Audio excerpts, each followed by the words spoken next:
Shout out to be like a pizza, boy. No desert to see my worth. And they say no. I should get a candy cane, shouldn't I? I should get a candy cane. Oh, the painting. I'm gonna try my best to not keep that motherfucker on the side of me, like, so niggas can see it. What's good, team? What's good? Overseeing honey skin, bitch, Chris, son. All right, what's up, my beautiful huggers and kissers? Welcome back to another Shiloh XO video. You're tuning in on the Shiloh XO channel. So a little bit ago, MrBeast was in a bit of drama with a so-called YouTuber by the name of DogPack404. DogPack404 then accused MrBeast of having, you know, or he had threw a lot of things at MrBeast, things of false allegations, under the nature of pedophiles in his camp, bad working conditions, being a sociopath, crypto scams, lottery scams, etc. So he's basically just, you know, accusing MrBeast of not being the most ethically pleasing person, if you want to say. Well, a little bit ago, Oompaville, a well-known established commentary YouTuber, did an interview with MrBeast. In this interview, MrBeast thoroughly goes through a lot of the statements that DogPack claimed were true and ultimately disputes them as false.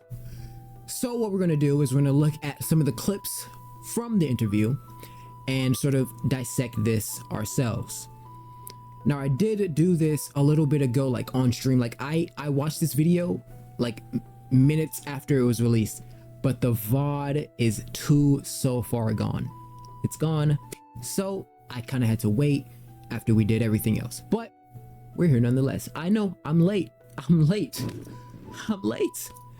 is what it is though. With that being said, let's just look at some of these clips and see what's going on. Cheers. He asked him if he's gonna sue DogPack. You know, there's tons of examples of him intentionally manipulating things to not be true and posting it online. Tons and tons and tons of that.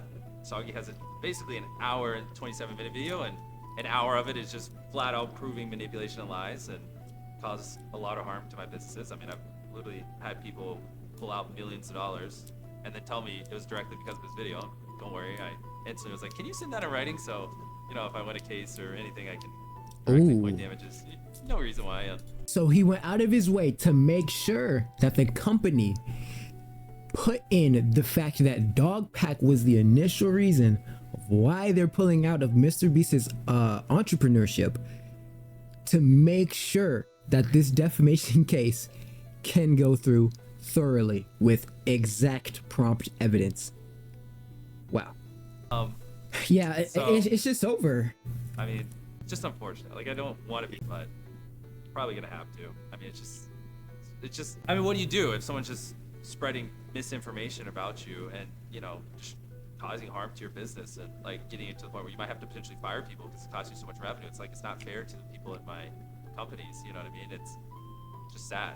You know, it's not a thing I take joy in, but Right. Who would? Yeah, so okay, so yes. They're not done drafting it up, but once they're done, more than likely. Yeah. Okay. Interesting. Okay. So with that being stated, it's been a few weeks since this has lingered. Nothing has really come of the result of this interview. Now, a few things did happen ultimately where, like a few catalysts of, you know, Rosanna Penzino sort of backtracking on a few things that she may have thought to be foolproof. Who knows? And so the catalyst hasn't actually transpired yet. Like, MrBeast only responded after this interview. DogPack has still yet to respond after this interview, besides also backtracking on a few things, but ultimately that was it. And we're still waiting for like the actual catalyst and whether or not MrBeast will even go through with suing DogPack, which he has every right to. He has all the evidence. Like, let's be honest. This is the biggest defamation. This is the easiest defamation win of all time. Like, what? So we'll have to see. But yeah, on with the next. Yeah, that's every law firm I've talked to, they're like, this would be the easiest win they've ever seen in their life. I mean, it's like crazy. I had one tell me like you could chop up all the evidence into like sue 3 separate times and win all 3 cases because you'd have enough that for each seems like one person I was talking to, he's won like 67 out of his last 70 cases, and he's like, this would be literally the easiest case I've ever done. Like, it's because there's just so much blatant, misinformation and lies spread. Like, it's crazy. I mean, just go watch Sagi's video. Go look at his Twitter where he's redacted multiple ones of it. I mean, yeah. I don't know. I just. So right there, I mean, that's obvious as day that a lot of that stuff was probably false. And this is why, like, I know when I make a video, I seem very like I'm always kind of taking it slow. And what I kind of do is I make sure that we have I have a scientist type of look at things, right? Where I don't come to a definitive conclusion until I have like all of my evidence, you know what I mean? And so like when I do like my MrBeast videos and stuff, a lot of this stuff just seemed, well, it's not that I thought I saw it as fake or not fake. It's not that I saw it as like if you want to say misinformation. I kind of just saw it as, well, this is crazy and none of this has been actually established, so I want to make sure that this is actually true without just kind of attacking the person, without thoroughly going through what's happening. I think Sagi's video did thoroughly go through a lot of the things that were missing in terms of context and why MrBeast actually could have been proven innocent in a lot of these cases. Now, he wasn't ultimately completely innocent, right? But a lot of it was sort of overdrawn to make him seem even worse, to defame his character overall. MrBeast actively advertised his chocolate to be healthier than Hershey's. Luckily, it's just another lie. DogPack is being deceitful here because he's comparing a single serving size 43 grams Hershey's bar to a 2 serving size 60 grams Feastables bar, instead of comparing it to a 1 serving size 35 grams Feastables bar. While if you recalculate the ingredients of both to 43 grams, then you'll see that Feastables still has less sugar than Hershey's and actually has less calories than the previous formula. This pit is fake. No, it's not. Here's footage of them digging the pit. You know what? Here's a crew member's footage of the 2 non-CGI buses and non-CGI train being in the pit after they drove them in there. Shredder is CGI. Nope. At this timestamp, they do shred an actual Lamborghini in a legitimate shredder. But I will say that when they use CGI, it looks fucking terrible, as if it came straight out of a CW show. This car is digitally lifted. This car isn't digitally lifted, however they did change the original red coloring to blue to make a visual distinction between the first rocket car they launched and failed, which was red, and the second one they launched, which succeeded but was also red. Because they were scared that both cars being red might confuse the audience, so in post they just changed the second one's color to blue, but there was no digital lift. What you're saying, the things that you're saying are truly in good faith, and that you're not a disgruntled employee. You can watch my video and like view it through the lens of, oh, this guy's just a disgruntled employee. But the evidence still speaks for itself. Of course. But the evidence still speaks for itself. Of course. This accusation of DogPack404 actually upset this engineering YouTuber who passionately worked on that rocket car for months to get it working, just to have this goober claim that it's faked. But Dawson doesn't care about collateral damage done to others. He doesn't mind throwing people in front of non-CGI buses to push his own agenda. He did it with the rocket car YouTuber. He did it with that tricked employee's phone recording they showed without his consent. He tried doing it with me by calling me over dramatic, pressuring me into making a video accusing MrBeast with uncertain and refutable evidence, which by now I know to be untrue, which he doubled down on, by the way. Every other commentary YouTuber did it without getting sued. Even though just because a lot of YouTubers tried milking the situation and threw unsubstantiated, easily disprovable accusations out there Bro, for oh my clout, gosh. views, and Dude, more Pegasus has been, dude, the cum is dry. The cum is fucking dust at this point. More Pegasus has been milking this shit so fucking hard. Like, it's crazy. I've never seen somebody fully just going in. I'm talking about day after day, the same thumbnail, the same everything. Like, oh my gosh, bro. But look, hey, if it's working for you, do it. I'm just saying, like, this nigga's been fucking milking that shit. Oh my gosh, bro. Holy fuck. It was like every day, he's done, he's over, the world's collapsing, we're falling into a black hole. Like, dude, it's not even happening. and money without getting sued doesn't make it an okay thing to. So DogPack basically tried to be like, he tried to virtue soggy to be like, hey, we're all doing this thing, so you should do this thing too, basically. So virtuously, I think that it's kind of fucked up, right? To just, you know, sort of spread baseless claims on somebody without actual substantiated evidence. So now we have another thing of MrBeast talking about a lot of the things that happened and his sort of perspective on it. So let's go ahead and look at it. And part of that investigation is they recommended that I not talk about drama or really do anything online because it might hurt influence, you know, witnesses or any people they might interview or ex-employees. So it's a little unfortunate because I told them, okay, I'll wait till the investigation is over. And I believe that was literally like a week before the DogPack video came out. And then, truthfully, just in transparency, I've never done one of these like big investigations before, and in my head it was gonna last like 2 or 3 weeks. It ended up taking a couple months. Apparently, combing through all the documents and doing all the interviews and everything just took way longer than I thought, because I've never had to bring in a top tier law firm and a former federal prosecutor and let them, you know, do this really big thing. And so that kind of concluded a couple weeks ago when I put out the tweet of the follow-up. Like, that was the day I got the conclusion of it. And I was like, okay, in transparency, I'll throw this out. So up until that point, it was, you know, I told Quinn Emanuel that, you know, to protect the integrity, I wouldn't do anything or engage in any of this drama.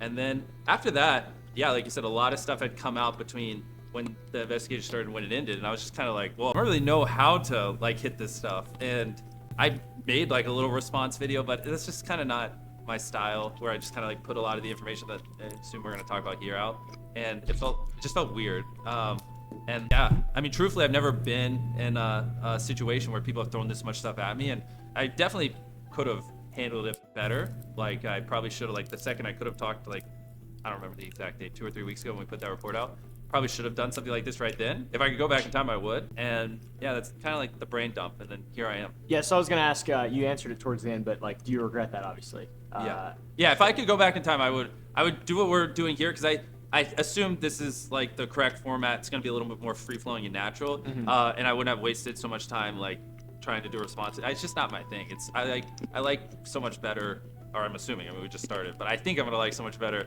being asked the questions and answer it instead of just like sitting in a chair like this answering it. It just feels a little more natural. Gotcha. Yeah. Now, a point here you can construct is that MrBeast's favor here is to sociopathically be able to sort of manipulate the interviewer to catering more to the softballist questions, because after this interview, Oompaville was sort of kind of regretting the interview. Not regretting the interview, but he looked a little bit down on how he performed in the interview.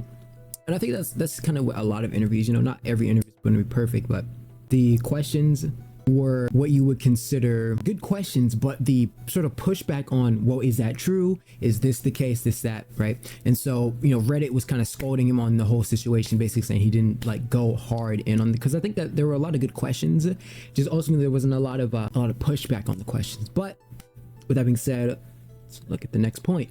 Oh, so why do you choose to use it? Good question. And yes, I do think. So this is his question about CGI. Why does he use CGI? Can undermine it, and I try to do my best to be transparent. Did you ever see So Crispy's video where they showed the behind the scenes of our Squid Game video? I did, yes. Yeah, so we've done that. We've done lots of BTS videos on them, and we've done other BTS videos. So I try to show it transparently, but let me think about it. I mean, honestly, the truth is, like, can you? Obviously, there are channels like Corridor Digital and stuff like that, but can you really think of any like you know, entertainment channels like mine that really do this, like even have the budgets to kind of do this kind of stuff? It's something I've always thought a lot about, because like we're really pushing boundaries, and like I want to like keep leveling things up, and I think that's a cool way to do it. But it's not like there's some like playbook on how to like incorporate it, right? Because no one else really does it. Like something I was thinking about is like also we rarely use it. Like, I mean, maybe like 0.5%, 0.1% of my shots. You know, like if we have like a background that like doesn't look too cool, like it's just like black, but it looks a little off, we'll just like darken it out in post. Like that's like majority of what we do, or sometimes we'll extend a set. But I was thinking, like, when we do, because we pour millions of dollars into these videos, we build massive sets. Like we go through so much links to make these huge videos, and the last thing I want is people to be like, questioning whether or not things are CGI. I mean, like the sets we build are fucking crazy, man. Like it's Yeah, wild. no, Like yeah. you should come see the like behind the scenes of it. I mean, sometimes we spend 100 days just literally building one room for one shot of one video. That's insane. So yeah, I was thinking like maybe just potentially, I don't know, this is the first time I'm saying it publicly, like time stamping in the description when we do. That's interesting. Yeah, or like having some like gimmicky thing where like whatever we do, we like put like a little Beast logo on it, so it's like a thing that if people wanted to identify, they could. I mean, I'm down to figure something out. I mean, we just don't really use it that much. It's just like a thing few and far between. But what I really don't want is people to not be able to trust my videos just because occasionally I want to make a wall blacker or like I want to extend a set a little bit just to make it look cooler, like you feel in tune with it. Because what we do on its own. Okay, so he's also just talking about how he uses CGI to sort of make his videos a little bit more extravagant than others, especially when he's doing things that are, you know, a lot more sophisticated. They're huge. They're these big corporate sort of like boomy videos, right? They're huge. I think that I'm not the biggest fan of CGI, but I can understand where you. Okay, let's just add this bit to make this work. Let's just add this bit to make this work. I still think that you should advocate for it to make sure that it. Is that a helicopter going over my roof? I think that you should at least like say like, oh, this part is CGI, like just a little label, even if you have to change the opacity. Just because like you're saying like he fully advocates that like the whole thing's real, everything in this video is real. I did this. He's like, I just put 1,000 babies inside of a stroller and rolled them off a cliff. Let's watch the video. And it's like, okay, but then like, you know, if there's some sort of CGI into it, it kind of adds that bit. So, and I ultimately think like, I don't know, just probabilistically, if there's other cases, like I remember I watched a video, it was the 50 YouTubers versus like 50 YouTubers like video that he did, and there was a cap, right? And basically there was like a game they were playing with the cap. But when I looked at the video, I could tell it was CGI based on the motion blur. The motion blur sort of changed the shape. Like here's a cap, right? It hit something, right? And so in physics, right? If something hits something, like so for instance, right? If we're in space, right, and we're moving at a velocity at a particular speed, there's like a special little speed that once you hit something, the impact will create a crater that will be isotropic in diameter. And what I mean is, on all angles, it will be the same size.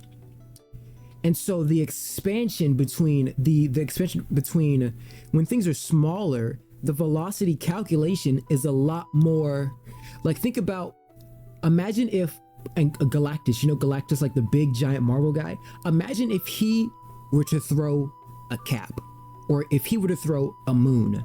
And what I'm trying to get to sort of analogize is, once we change the size of mass, things become a little bit, the laws of physics change under the size of mass. And so what I'm trying to get at is the way the impact of the cap hit this bottle, or whatever it hit, the surface it hit, it did not, its impact did not calculate properly, because it started to do this sort of mechanism like this, when it either should have went one way or another direction based on the cap.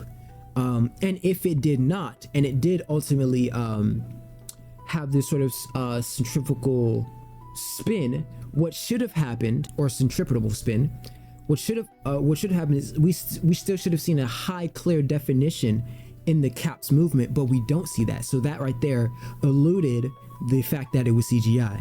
And I thought that it was misleading in the basis of it probabilistically being not the case. Like, think about the probability of the fact that when whoever shot the cap, I think it may have been Kai, whoever shot the cap, when they did it, the probability of this happening, like think about 1 in 0.1%, or like 1% of, like, you get what I mean? Like, the probability of things that are happening in the video to make it better. I understand that he wants to make it better, but it sort of it takes away from the authenticity of like, this actually happened. You know what I mean?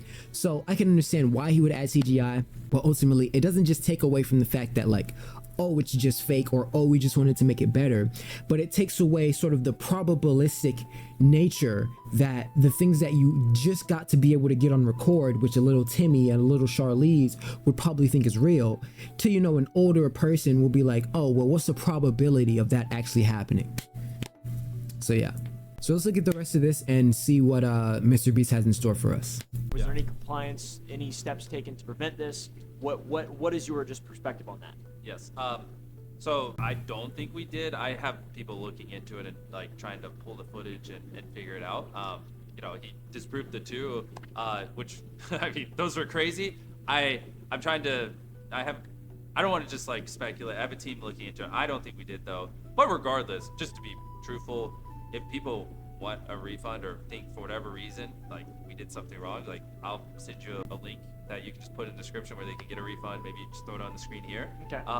But yeah, I mean, at the moment, that's all I really have to say. Maybe I can do a follow-up in the future. I'm trying to, you know, dig up all the footage from that live stream. This was like many years ago. Like this isn't like something I did 3 months ago. Yeah. COVID. Was there any compliance, any steps taken to prevent? Okay, so those were just the sort of conversation they had about him having a fake gambling or a fake lottery in his YouTube videos back in the past. MrBeast was doing lotteries with children. I think there's like a website where you could like do basically like a slot machine sort of thing and maybe you can win a prize. I don't truly know, but that is basically what it was, right? MrBeast had a lottery going on and it was probably not okay to show to children, right? I mean, I think we can all agree that once you start to sort of implicatively add lottery or gambling into a child's life, it can create a vice that they might not know later down the road that they might enter, because what it will do is it'll spark the idea that they can actually win. And when you look at probability statistics, the probability statistics in their favor, well, they're advertised that, oh, you have a chance to win, it's 50-50, but the probability statistics actually mean that there actually might be, you know, 1 in 99, or they might be 10 in 90, but they haven't done the actual calculations. They haven't taken an average of numbers and actually assessed whether or not the probability is in their favor or not. And so it's kind of a weighing sort of aspect whether or not the kid is actually able to take in the information that average of numbers of doing the calculations on gambling is that you will lose every single time. So yeah, so I mean, it's kind of, you know, it's kind of cruised if that's actually what happened. And yeah, I don't think you can kind of defend that besides being like, you know, I'm sorry that it happened, etc. So let's look at this right here. It says crypto inside trading. Apparently MrBeast had some sort of crypto inside trading, and maybe or not he you know, was insider trading. So let's see. Coffee's video. Yeah, Coffee's video and the report. Well, so I'll start off with the report. I mean, most people probably haven't even read it, but that's what kind of spawned that whole thing was this. Did you see it? Like, yeah, so the gist of this crypto report was Jimmy is too stupid to like make this kind of money, therefore it must be insider trading. This is his wallet, you know. Clearly there was insider trading because he never would have been able to make this kind of money. When in reality, which is what I told Coffee in that statement we gave him, it was managed by a fund. So I wasn't the one managing the wallet. You know, I've never had access to that wallet. I've never done the buying and selling on that wallet. There's a actual professional who's written books on crypto and lived and breathes crypto every second of the day managing it. So most of the allegations there like are just answered by like, I am too stupid to do that. That's why a fund was managing it. You know what I mean? And yeah, I mean, like Coffee said, like if he literally said this in a video. If you like Jimmy, then you're like, yeah, he has answers for everything, and this checks out. And if you don't like Jimmy, then you're gonna go, you know, there's obviously wrongdoing here. But yeah, I mean, the honest truth is like, I make videos, I'm running 7 businesses, I got a lot going on, and I invest in a crypto fund, invest on my behalf, and I've never like had access to that wallet. They're the one doing the buying and selling. I mean, there are thousands of transactions on there. Like, I don't even have that kind of time. I'm sure you could probably even look at it and see like days where I was like maybe in solitary confinement or like. Okay, so I can understand that, and that does make sense, right? It does make sense that it wouldn't be him running the crypto wallet, just because there are people who, you know, they live, breathe. Like, there's been people who've been doing crypto for basically a decade now. I mean, there've been people who are doing crypto for a very long time, and so I can completely understand whether or not he's actually being truthful. This actually seems like an actual truth. Like, it seems true, right? I mean, like, how can you disprove this? And it just seems like it makes sense, right? Like, why would a busy person be able to do all these different crypto trades? I mean, maybe you could, but this seems truthful. I mean, like, let's be honest. So, you know, I think that ultimately, to sort of get a synopsis of the whole thing, I think that, you know, MrBeast basically is just saying that as he was younger in his stages of starting YouTube, he just was a little bit arrogant or ignorant to how to actually operate at a business. And a lot of these claims come from when he was like very young, like, you know, he wasn't a big figure in the space as he is now. Like, obviously he's a big mogul tycoon YouTuber, so that's kind of the case. And so now looking at it, it's like, well, now we can kind of see his sort of side and why the decisions that were made were in his favor or not.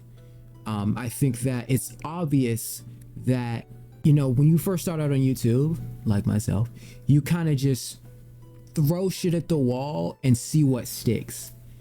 Even with this channel, I mean, that's what we basically done. This is kind of like the everything channel, if you want to say, but you kind of just throw shit at the wall and see what sticks. And if it sticks, you try to do it again, formulaically. And so I think that obviously, you know, hiring a sex offender would have been smarter to, you know, look at what he did in the video, or like what he did in the past and stuff. But it's kind of one of those things where, you know, back in the day, I think just the time was a little bit different, and so his company was a little bit different. Now, ultimately, I do think that there may be some inauthenticity in the camp of MrBeast, sure, but that doesn't mean that all of what he does is vindictively bad and that he's intentionally trying to sort of harm the ecosystem around him. His videos are obviously meant to be the most extravagant and most wowzers, like nobody else can do what we're doing type of thing, so I can understand that. So the extent of CGI, or you know, adding some, or even the extent of using crypto to fund your videos, I can understand the measures somebody would go to try to make their videos the best that they possibly can. But ultimately, I don't think that you can sort of fully say that people's opinion on you should remain unbiased or remain, you know, non-skeptical, and not skepticize whether or not you are truly being, you know, humble in your beings and showing actual humility and trying to be an actual, you know, philanthropist, or actually treat people good, or things of that nature. Like, even things of where, you know, certain buildings were edited in, or certain things of that nature where those weren't addressed. Like, okay, the train stuff wasn't CGI, but what about other things, other points of videos? Like, he has tons, an entire catalyst of videos that weren't fully depicted of whether or not they were correct.